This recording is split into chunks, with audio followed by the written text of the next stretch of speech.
বাবরি মসজিদ ভাঙতে গেছিলেন, প্রণাম নেবেন। যারা ছোট আছেন ভালোবাসা নেবেন। মঞ্চে উপস্থিত আছেন আমাদের শ্রদ্ধেয় ভাতৃসম গৌরাঙ্গ ভট্টাচার্য মহাশয়, ডিস্ট্রিক্ট প্রেসিডেন্ট। মঞ্চে উপস্থিত আছেন এই পাঁচলা মন্ডল 2 এর মন্ডল সভাপতি সঞ্জয় খাড়া, যিনি অর্গানাইজ করেছেন, প্রভাকর পণ্ডিত জেনারেল সেক্রেটারি, মতিলাল ঘাটি, অভিলাষ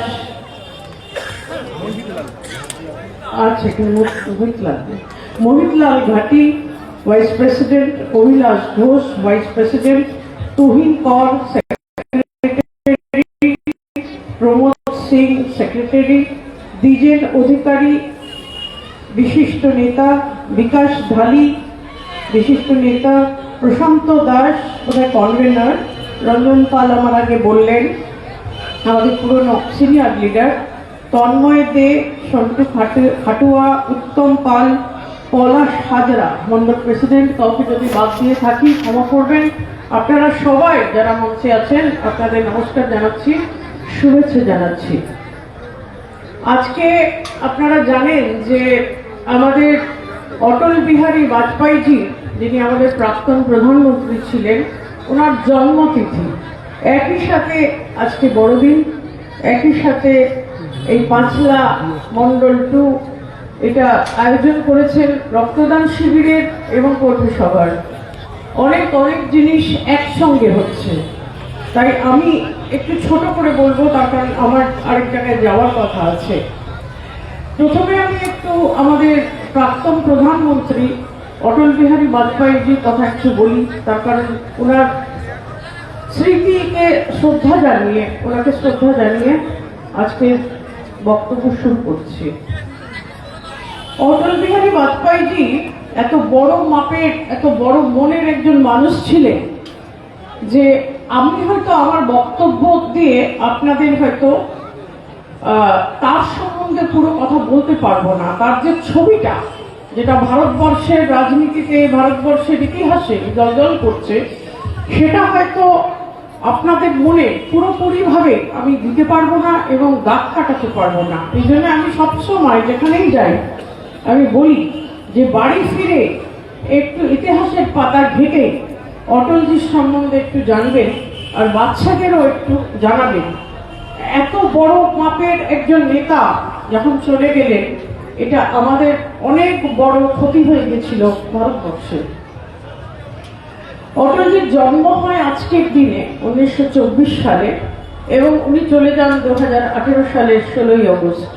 মাত্র 15 বছর বয়সে উনি রাষ্ট্রীয় স্বয়ংসেবক সংঘ অর্থাৎ RSS এ জয়েন করে সমাজ সেবার কাজে নিজেকে নিযুক্ত করেছিলেন, মাত্র 15 বছর বয়সে। পরে আপনারা জানেন যে এই ভারতীয় জনতা পার্টি, যাতে আপনারা সবাই আছেন, এই পার্টি জন্ম গ্রহণ করে 1980 সালের 6ই এপ্রিল। যখন এই পার্টি জন্মগ্রহণ করে তখন এই ভারতীয় জনতা পার্টির প্রথম রাষ্ট্রীয় অধ্যক্ষ অর্থাৎ ন্যাশনাল প্রেসিডেন্ট হয়েছিলেন অটল বিহারী বাজপেয়ীজি, এবং 6 বছর টানা 1980 সাল থেকে 86 সাল পর্যন্ত উনি ভারতীয় জনতা পার্টির ন্যাশনাল প্রেসিডেন্ট, রাষ্ট্রীয় অধ্যক্ষ পদে ছিলেন। উনি এমন একজন মানুষ যে 9 বার মেম্বার অফ পার্লামেন্ট হয়েছেন এবং 3 বার প্রধানমন্ত্রী হয়েছেন এই ভারতবর্ষে। প্রথমবার 1996 সালে 13 দিনের জন্য, পরে 1998 সালে 13 মাসের জন্য, এবং পরে 1999 থেকে 2004 সাল ফুল টাইম প্রাইম মিনিস্টার ছিলেন। 1998 সালে আপনারা হয়তো জানেন যে রাজস্থানের পোখরানে পারমাণবিক পরীক্ষামূলক একটা এক্সপেরিমেন্ট করা হয় এবং তাতে ভারতবর্ষ সেই প্রথমবার 1998 সালে, আমরা তো স্বপ্ন দেখি তাই না, আমরা রোজই স্বপ্ন দেখি যে আমরা খুব শক্তিশালী হব, ভারত আবার বিশ্ব সভায় শ্রেষ্ঠ আসন লবে। খুব শক্তিশালী একটা দেশ তখনই একটা দেশ হতে পারে যখন তার কাছে পারমাণবিক অস্ত্র আছে। সেই প্রথম 11ই মে এবং 13ই মে পোখরানে একটা পরীক্ষামূলক বিস্ফোরণের পরে ভারত পারমাণবিক ক্লাব অর্থাৎ নিউক্লিয়ার ক্লাবের সদস্য হলো এবং 1998-এ India became a nuclear power. পরমাণু শক্তি যে সেটা খুব বড় শক্তি, পৃথিবীতে মাত্র কোটি কত দেশ আছে যাদের কাছে এই পারমাণবিক শক্তি আছে, এবং এর জন্য আমরা আজকে অটল বিহারী বাজপেয়ীজিকে ধন্যবাদ জানাই যে এত বড় শক্তি উনি ভারতকে দিয়ে গেছিলেন। 1999 সালে আপনারা জানেন যে পাকিস্তানের সঙ্গে আমাদের সম্পর্কটা খুব উত্তেজনার সম্পর্ক, গণ্ডগোলের সম্পর্ক, কিন্তু এই দ্বিপাক্ষিক উত্তেজনাকে পেরিয়ে একটা বন্ধুত্বপূর্ণ হাত বাড়ালেন অটল বিহারী বাজপেয়ী। অত্যন্ত কাঙ্ক্ষিত একটা বন্ধুত্বপূর্ণ সম্পর্ক ভারত চেয়েছিল এবং পেয়েছিল পাকিস্তানের সঙ্গে 1999 সালে, যখন অটল বিহারী বাজপেয়ীর এনকারেজমেন্টে, ওনার উৎসাহে প্রথম দিল্লি লাহোর ট্রেন শুরু হয়, যেটাকে নাম দেওয়া হয়েছিল সবা-ই-সরহদ। এই ট্রেনে বহু মানুষ লাহোরে যায় দিল্লি থেকে, এবং লাহোর থেকেও বহু পাকিস্তানি দিল্লিতে আসে। পরে যখন 2004 সালে ক্রিকেটের খেলা হয় পাকিস্তানের সঙ্গে, তখন সেটা দেখতে এক একটা ট্রেনে প্রায় 10,000 করে লোক লাহোরে গেছিল, এবং পুরোটাই অটল বিহারী বাজপেয়ীজির কৃতিত্ব ছিল। পরে আপনারা জানেন যে 1999 সালের মাঝখানে হঠাৎ কার্গিল, দ্রাস এবং ব্যাটালিক সেক্টর, যেটা ভারতের সীমান্ত, সেখান থেকে বহু মুজাহিদ্দিন এবং পাকিস্তানি আর্মি ঢুকতে থাকে ভারতে। আপনারা সেটা কার্গিল যুদ্ধ বলে জানেন। এই যুদ্ধ অটল বিহারী বাজপেয়ীজির নেতৃত্বে ভারত লড়েছিল, এবং তখন উনি এটার নাম দিয়েছিলেন অপারেশন বিজয়। উনি বলেছিলেন ভারত বিজয়ী হোকার হি রহেগা। বলেছিলেন যে ভারত শান্তি চায়, আমরা শান্তিতে বিশ্বাসী, কিন্তু শান্তি রক্ষার জন্য শক্তি প্রদর্শনে ভারত দ্বিধা করবে না। এই ছিলেন অটল বিহারী বাজপেয়ী। 26শে জুলাই কার্গিল শেষ হলো, অপারেশন বিজয় ভারত জিতল, এবং আজকে আমরা যখন এখানে দাঁড়িয়ে কথা বলছি, এমন একজন প্রধানমন্ত্রীর কথা বলছি যিনি ভারতকে পারমাণবিক শক্তিতে শক্তিশালী করে গেছেন, ভারত পাকিস্তানের যুদ্ধে ভারতকে জয় দিয়ে গেছেন, এবং একই সাথে প্রধানমন্ত্রী হওয়ার সঙ্গে সঙ্গে উনি ছিলেন বড় দার্শনিক, লেখক এবং কবি, এবং অত্যন্ত দক্ষ একজন রাজনীতিবিদ। অটলজি বহু কবিতা লিখে গেছেন। একটা কবিতা, দুটো লাইন বলবো। ছোটা মন সে কোই বড়া নেই হোতা, টুটে মন সে কোই খরা নেই হোতা। আমাদের সবার জন্য একটা 4টে লাইন বলবো। আজকের পরিস্থিতিতে এত বছরের অত্যাচার যখন এই শাসক দল করে আসছে, এবং অত্যাচার সকল শ্রেণীর সঙ্গে হচ্ছে, ছাত্র বলুন কাঁদছে, শিক্ষক বলুন রাস্তায় কাঁদছে, ডাক্তার বলুন মার খাচ্ছে, মহিলা ডাক্তার বলুন ধর্ষিতা হচ্ছে, উকিল বাবুরা মার খাচ্ছেন, কে বাকি আছে? কেউ বাকি আছে? কিষানরা আত্মহত্যা করছেন, মহিলারা সুরক্ষিত নয়। আপনারা যদি শ্রেণীভুক্ত করেন মানুষকে, এই পশ্চিম বাংলার মানুষকে, আপনারা দেখবেন যে প্রত্যেকটা শ্রেণী, শিক্ষক হোক, ছাত্র হোক, আপনার বয়স্ক মানুষ হোক, হ্যান্ডিক্যাপ মানুষ হোক, মহিলা হোক, বাচ্চা হোক, কোন শ্রেণী মানুষ অত্যাচারিত হয়নি তা নয়। সবাই অত্যাচারিত হয়েছে, সবাই বঞ্চিত হয়েছে, সবাই আজকে একটা দুঃস্বপ্নের কালো অন্ধকারের মধ্যে রয়েছে। তাই আজকে অটলজির সেই কবিতা, হার নেহি মানুঙ্গা, রার নেহি ঠানুঙ্গা, কাল কে কপাল পর লিখতা মিটাতা হু, নয়া গীত গাতা হু। পরিবর্তনের সময় এসে গেছে। যারা মায়েরা বোনেরা আছেন, নারী শক্তি সব থেকে বড় শক্তি। এই নারী শক্তি দিয়ে সমাজকে উজ্জীবিত করুন, ঘরে ঘরে যান, শ্যামাপ্রসাদ মুখার্জির কথা আলোচনা করুন, বলুন, 1947 সালে ইন্ডিয়া ইন্ডিপেন্ডেন্স অ্যাক্ট 1935 তাকে সামনে রেখে এই বাংলা যখন বিভক্ত হয়েছিল তখন শ্যামাপ্রসাদ মুখার্জি সাহেব বলেছিলেন যে পশ্চিমবঙ্গ হবে হিন্দু হোমল্যান্ড, হিন্দুদের একটা সুরক্ষিত থাকার শান্তিপূর্ণ জায়গা। আজকে ধর্মের খাতিরে যখন বিভাজন হয় একটি দেশে, সেই ইন্ডিয়া ইন্ডিপেন্ডেন্স অ্যাক্ট 1935 এর ভারতের যে বর্ডার, সেই বর্ডার আজও আছে। পাকিস্তানের যে বর্ডার, সে বর্ডার আজও আছে। কোন জিনিস যদি চেঞ্জ না হয় তাহলে যেটা হিন্দু হোমল্যান্ড, হিন্দুদের থাকার সুরক্ষার জায়গা, সেখানে কি করে আজকে এতদিন পরে বহরমপুরের বুকে বাবরি মসজিদ বানায়? কোন সাহসে বানায়? কোন অধিকারে বানায়? কার প্ররোচনায় বানায়?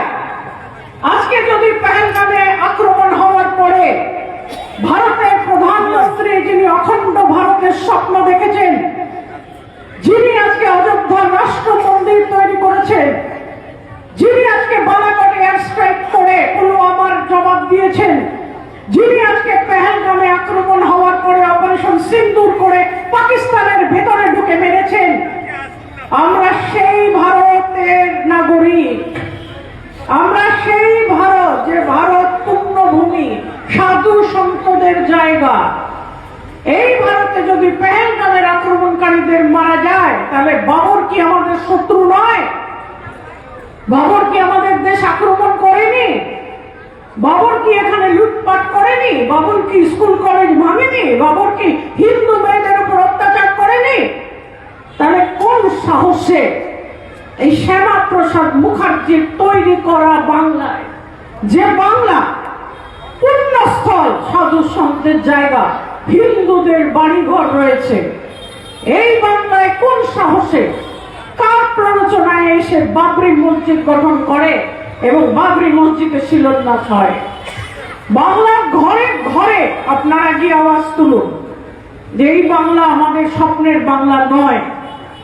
যে বাংলার স্বপ্ন আমরা দেখেছি, যে সোনার বাংলার স্বপ্ন আমরা দেখেছি, যে স্বপ্ন আমাদের কবিগুরু রবীন্দ্রনাথ ঠাকুর দেখিয়ে গেছেন, আমাদের এখানে রাজা রামমোহন রায় সোশ্যাল রিফর্মার ছিলেন, যে স্বপ্ন উনি দেখিয়ে গেছেন, ঈশ্বরচন্দ্র বিদ্যাসাগর যে স্বপ্ন দেখিয়ে গেছেন, রামকৃষ্ণ পরমহংসদেব যে গুরুদেব আমাদের স্বপ্ন দেখিয়ে গেছেন, মা শারদা আপনাদের যে জীবন দর্শন দিয়ে গেছেন, আমরা সেই সোনার বাংলাকে যদি রক্ষা করতে চাই, তাহলে 2026 সালে মায়েরা, বোনেরা, ভাইয়েরা, আপনারা প্রত্যেকে আপনাদের এই আঙ্গুল, একটা আঙ্গুল এমন ভাবে প্রয়োগ করবেন যাতে আমরা সেই সোনার বাংলার জন্য আবার আমাদের যাত্রা শুরু করতে পারি। মনে রাখবেন যে পশ্চিমবঙ্গ জবাব দিতে জানে। এই বাঙালিরা যারা পশ্চিমবঙ্গে আছেন তারা ভিখারি না, যে আমাদের 2 টাকা কিলো চাল দেবে, কতগুলো পচা সাইকেল দেবে, আমাদের চাকরিগুলো ঘুষখোরের কাছে বিক্রি করে দেবে। আমরা ভিখারি না, আমরা আমাদের আত্মসম্মান নিয়ে মাথা উঁচু করে বাঁচতে জানি, বাঁচতে জানি। এবং এই বাংলা সহ্য করেছে, এতদিন বঞ্চনা সহ্য করেছে, অত্যাচার সহ্য করেছে, সব জিনিস দেখেছে। কিন্তু আজকে এই বাংলা যে ভারতের অঙ্গ, সেই ভারতের মাথায় রয়েছেন নরেন্দ্র দামোদর মোদী, যে মোদী আমাদের অখণ্ড ভারতবর্ষের স্বপ্ন দেখিয়েছেন, যে মোদী আমাদের জবাব দিয়ে, যারা আমাদের শত্রু তাদেরকে জবাব দিয়ে আমাদের সুরক্ষিত রেখেছে। আমরা জানি যে আজকে যদি পাকিস্তান আক্রমণ করে, আজকে যদি চীন ঢুকে পড়ে, আজকে যদি আমাদের মাথার উপরে কোনো শত্রুর প্লেন ঘোরে, আমাদের প্রধানমন্ত্রী কিন্তু জবাব দিতে জানেন। আমাদের প্রধানমন্ত্রী আমাদের ডিফেন্স বাজেট বাড়িয়ে বাড়িয়ে বাড়িয়ে বাড়িয়ে শুধুমাত্র রাফেল প্লেন না, আমাদের ইন্ডিয়ার ডিফেন্স, ভারতের ডিফেন্স আজকে এত শক্তিশালী যে ভারত পৃথিবীর অন্যতম 5টা দেশের মধ্যে সবথেকে শক্তিশালী দেশ। আজকে 5 বছর আগে যে ভারতীয়রা অত সম্মান পেত না বিদেশে, এবং আজ থেকে 14 বছর আগে যে ভারতীয়রা মাথা নিচু করে বিদেশের মাটিতে চলতো, আজকে তারা যেখানেই যায়, জাপান হোক, জার্মানি হোক, আমেরিকা হোক, বলে you have come from Modi's country, মোদির দেশ থেকে আপনারা এসেছেন তাই না, আপনাদেরকে নমস্কার। এই হচ্ছে আমাদের সম্মান। বিদেশের মাটিতে, স্বদেশের মাটিতে আমরা সম্মানিত, তার কারণ আমাদের প্রধানমন্ত্রী আমাদেরকেই তার পরিবার মনে করেন। তিনি নিজে কোনো পরিবার নেই। অটল বিহারী বাজপেয়ী জিও বিয়ে করেননি, একটি মাত্র মেয়ে নমিতাকে অ্যাডপ্ট করেছিলেন। দেখুন ভারতীয় জনতা পার্টির ঐতিহ্য, দেখুন ভারতীয় জনতা পার্টির আদর্শ। যারা প্রধানমন্ত্রী হচ্ছেন তারা দেশের সাধারণ মানুষকে পরিবারের অঙ্গ বলে মনে করছেন। এই ধরনের পার্টি কোথায় পাবেন? এই ধরনের আদর্শ কোথায় পাবেন? তাই মায়েরা ভাইয়েরা মনে রাখবেন যে 2026-এ যে যুদ্ধ, এটা ধর্মযুদ্ধ, এটা ধর্মযুদ্ধ। ধর্ম রক্ষা করার জন্য যে যুদ্ধ, সেটা ধর্মযুদ্ধ।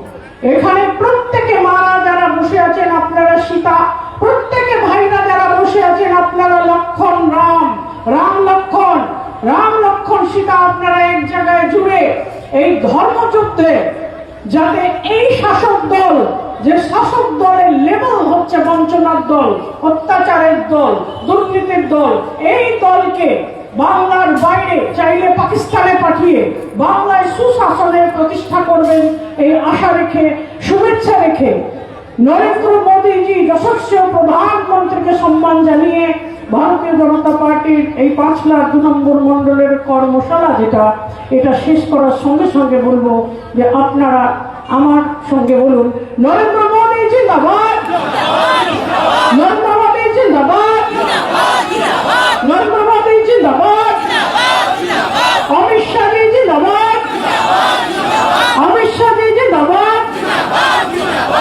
অখণ্ড ভারতকে সামনে রেখে দুহাত তুলে বলবেন, ভাই